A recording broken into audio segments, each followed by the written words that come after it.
Good morning from sunny Glasgow. We're in Glasgow. I think I said that right. It's the landmark restaurant in Royal Exchange Square, and I'm sitting here with Brian Maule. Brian, good morning. How Nice you to doing? see you. Nice to see morning. you. You're doing a special event here. You've already had one of these dinners. Tell me a bit about the reaction to the first dinner. Yeah, I mean, obviously we did one in May. Well, two in May. Similar to what we're doing next month. 2 nights, Wednesday and Thursday night. So both nights were full. Last one, and I believe they're full again. So no, it's all good. And what have you got planned for the second one? Like in terms of Very similar event. Matching obviously champagne arrival and then matching wines to go with the meal. I'll come out and discuss the menu, and we'll have Enotria who will discuss the wines of why we've matched. I've actually got the tasting tomorrow, so we'll match the wines tomorrow. Yeah. So. You were one of the chefs who were responsible for making people look at Glasgow food in a different way through the fine dining element, but also a lot of the chefs that came through your kitchen went on to kind of do their own thing and bring an added energy to Glasgow. When you look at Glasgow now, how do you think it's kind of changed since you returned from your time in London?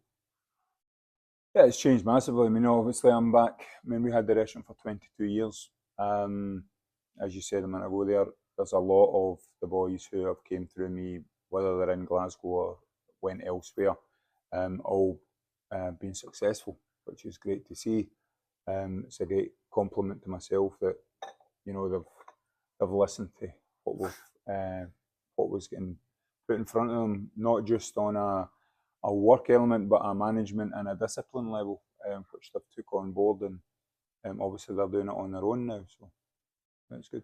And in terms of how you think people look at Glasgow now, the food scene, all the different cuisines, I mean, what was the first big restaurant that you remember coming to in Glasgow when you were growing up?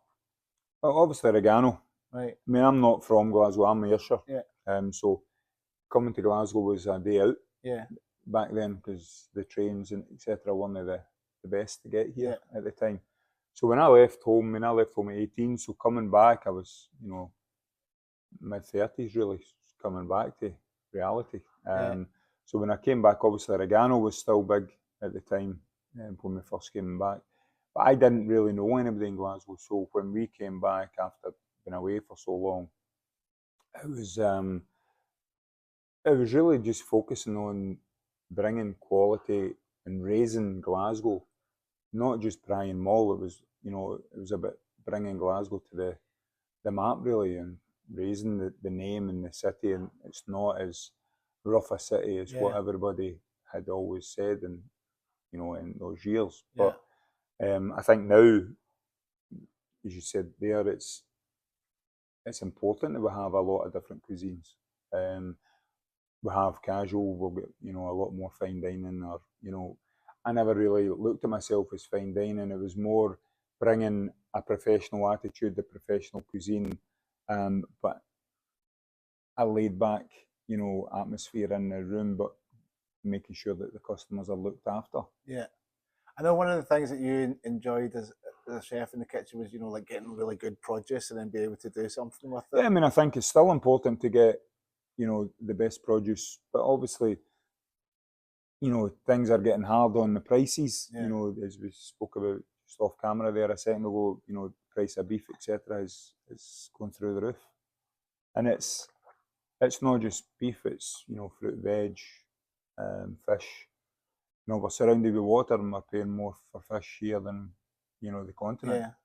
It's, you know, Brexit's not been a great thing especially for our industry. You know, we can't grow fruit here. We don't have the weather, so, you know, we're having to buy our salads and our fruit, etc., still from the European market. So there is it's getting tighter and tighter on, you know, being able to make money on food. You know, it's talking of Europe. Did you not as a young lad from Ayrshire, did you not take off to France? France, yeah, I lived in France for a year and a half. At the age of 19, I went there.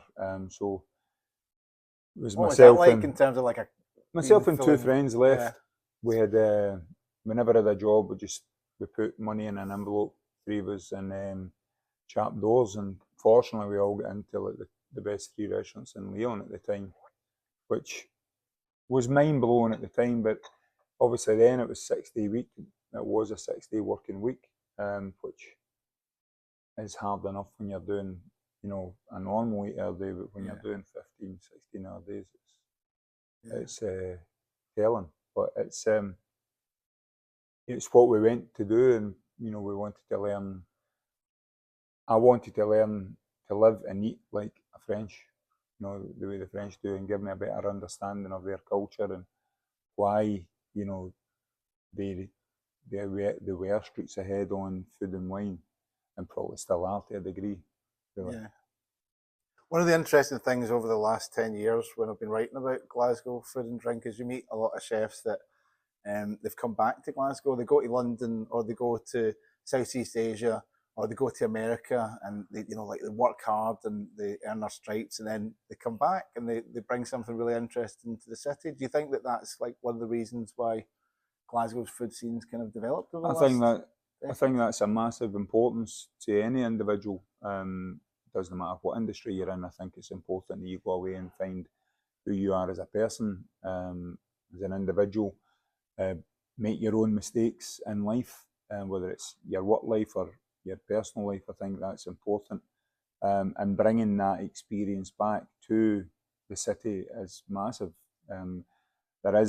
You're always going to have an element of guys who are, or girls who are happy to stay here and work around all the places. But you know, in the past, a lot of them were all doing the same thing, whereas now there's a big wide scope of different food, different cultures, and that bringing that experience back with them is important. Yeah.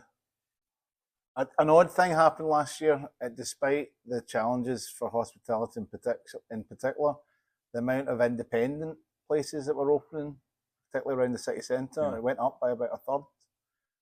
Part of that's bounced back after everything we've been through over the last 5 years, but you know, the fact that there's still independent places that like this that only exist in Glasgow, that's important to a city, right? That you've got your own places and you've got your own people. Yeah, I mean, I think, you know, everybody's different in what they want out of their career. I always wanted to have my own place at the time, and I think that is massive. And I think, you know, bringing it to the city, you've got individuality. You know, they're all doing their own thing, what they believe is right. Because there's no right, there's no wrong in how you look after somebody. As long as we're getting, you know, as people are paying money, they're wanting looked after, as we spoke about. They're wanting looked after, they want to come out, relax, you know, enjoy the food, enjoy their wine, and go home. I think it's, you know, it doesn't matter who you are, it's important that, especially now, it's not cheap to eat out. You know, even if it's just a bowl of soup and a sandwich and a pint, it's, you know, it's not cheap anymore. And you've got to make sure that everybody's getting value for money. Yeah. What's your, when you're putting together a menu, what's your kind of ingredient essentials? What's your kind of Brian Maule staples, the things that you'll need? I mean, obviously, when I do the dinners, when we did the dinners, Chardon d'Or, it was all about season. Season, and I was fortunate that I worked with a lot of chateaus from all over the world who were coming. So a lot of the dinners we had the winemaker coming to do the actual dinner. So it was important to me that we were showcasing their wine, their individuality, their chateau, their history, their story, because it was the majority of family.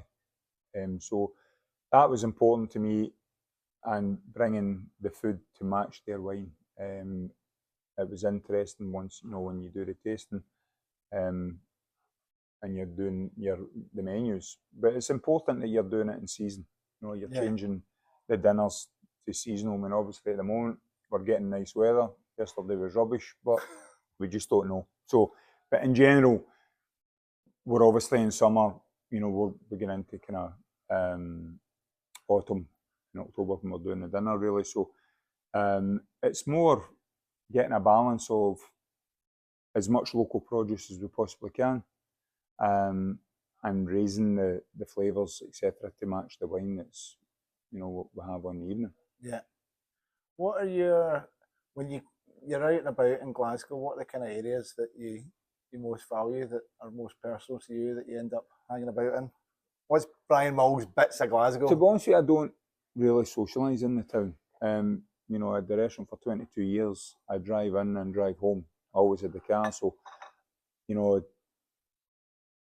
unless we're going, it was work. I mean, obviously, we like Indian, so like to Mr. Singh's, we go to Mr. Singh's. Sati's a good friend. We like Ho Wong. But then we'll try whatever's new or whatever in the city when we are in the city. Like some Margot, we were at Margot for my wife's birthday not that long ago. So with us both working again, it's hard to actually get time, you know, together again, to be able to go out and enjoy. Those are some good cracking bits though, if you do get the time. Brian, it's great to see you, and yeah, best of luck with it all. You too. Speak to you Thanks soon. very much. Bye.